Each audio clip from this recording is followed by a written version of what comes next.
On the 4th of May, the Commission has presented its third report on Turkey's progress in fulfilling the requirements of its Visa Liberalisation Roadmap, dated from 2013. In parallel, to comply with the strict timeframe set by the EU Member States' heads of state and government, and on the understanding that Turkish authorities will take the necessary measures to fulfil all the outstanding benchmarks, on 4 May the Commission has also presented a proposal to transfer Turkey to the list of visa-free countries. The Commission's proposal opens the way for the European Parliament and the Member States to decide to lift Turkish citizens' visa requirements once the benchmarks have been met. It also gives, and it is equally important, adequate time for consulting the national parliaments on this issue.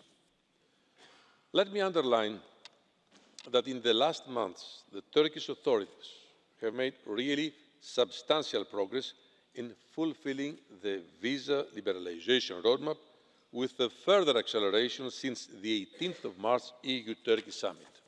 As a result of this, for example, they are now fully cooperating with Greece on readmission.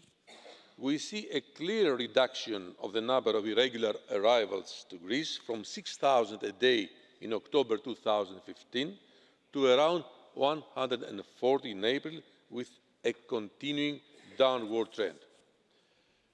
We also have to commend Turkey for hosting around 2.7 million Syrian refugees and more than 200,000 non-Syrian asylum seekers and refugees, granting to all of them free access to health care and education, now also to legal employment. Meanwhile, they are also improving the asylum procedures. They have ratified all international conventions and protocols on judicial cooperation indicated by the Visa Liberalisation Roadmap. And as requested by the roadmap, they have also adopted several pieces of legislation, for instance on trafficking in human beings and on judicial cooperation, and on equality and anti-discrimination, and action plans on social inclusion of citizens with Roma background, on corruption, on fight against drugs trafficking, on fight against organised crime, which they are starting to implement. But let me be clear as well that there is still progress to be made. This implies for Turkey to take the following steps: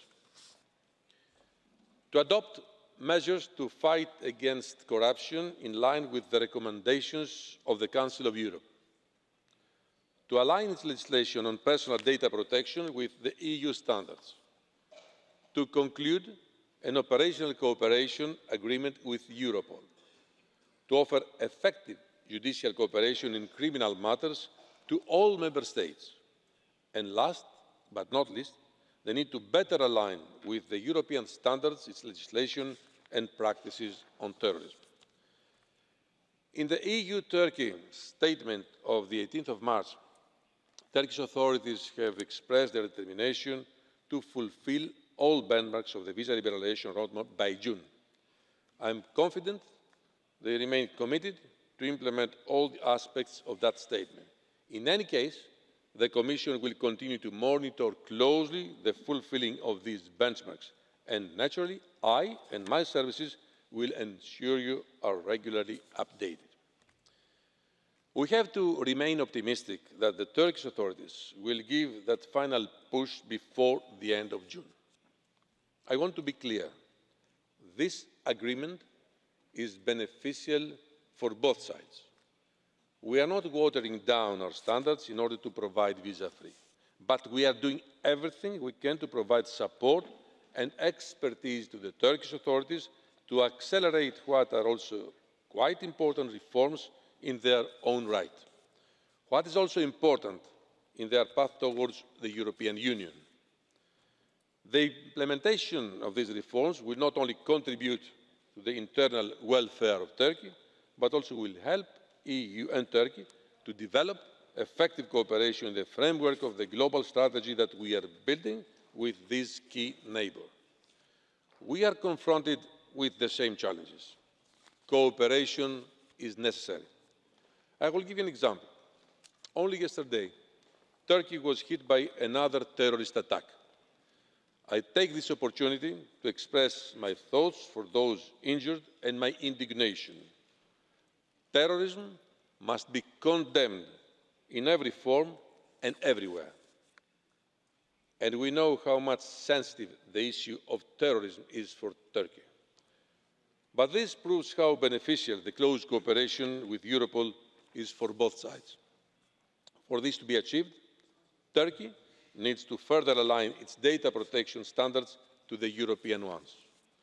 Not just because this is required by the roadmap, but because the reforms required by the roadmap are the basis for an even stronger cooperation on both security and migration, with sensitive data exchanges that need adequate protection.